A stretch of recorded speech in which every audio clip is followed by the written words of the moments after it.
So here's what happened. We gave ourselves 3 days to solve a very specific problem. Fix our flickering AI workflow. We're Amber and Jason. We're building a 2-person micro studio, and this month we're making a first 10-minute short film. We've spent the last 2 years narrowing down a workflow that involves animating in UE5 and then adding an AI pass on top to clean up that game engine stink.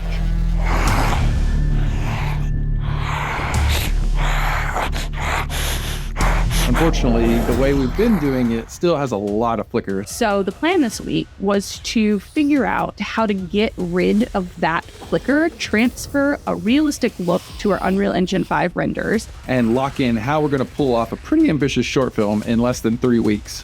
What we discovered was not what we expected.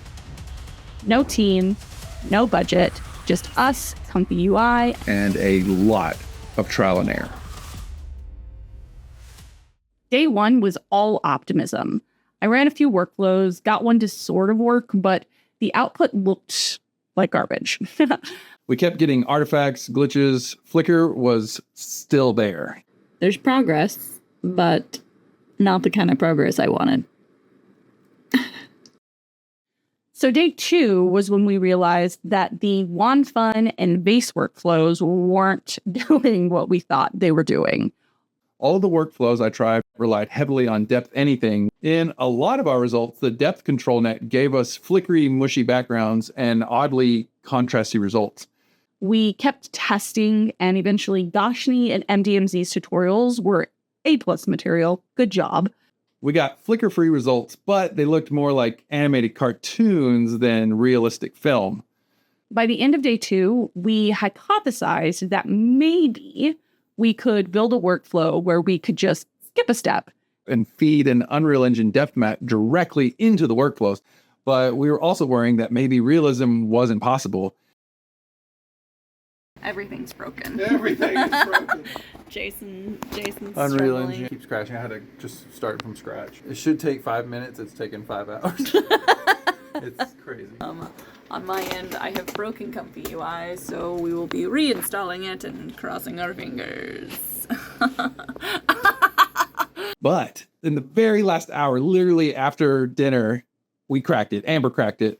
All right, ladies and gentlemen, it is the end of day 3, and we have successfully, in the last hour of the event, figured out what is fucking going on. Turns out, the trick was combining depth anything with an open pose and a Pyrocani edge detection. That gave us a background lock. It kept the characters in place, and finally, there was no flicker anywhere in the frame. We tested it with a multi-character shot using WAN Fun, and it actually looked beautiful. This whole journey was supposed to be about solving flicker, but what we really discovered was how different these workflows actually are. Originally, we thought both were going to provide us with this really cool style transfer workflow, but they both operate differently than we originally thought. So it turns out Vace is best used for a reference to video workflow, meaning you have a video and then you use an image for the model to reference during the generation process, kind of like an IP adapter, but for video.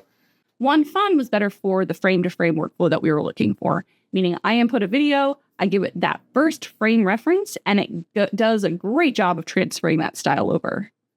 And exporting depth maps from Unreal, not even worth it. It's just too much hassle.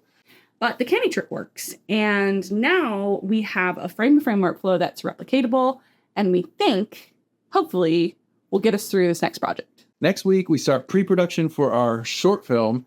We've got the rig, we've got the script, and we finally got a pipeline that doesn't make our eyeballs twitch. Let's make something wild. Subscribe if you enjoy cool shit, and watch this video next.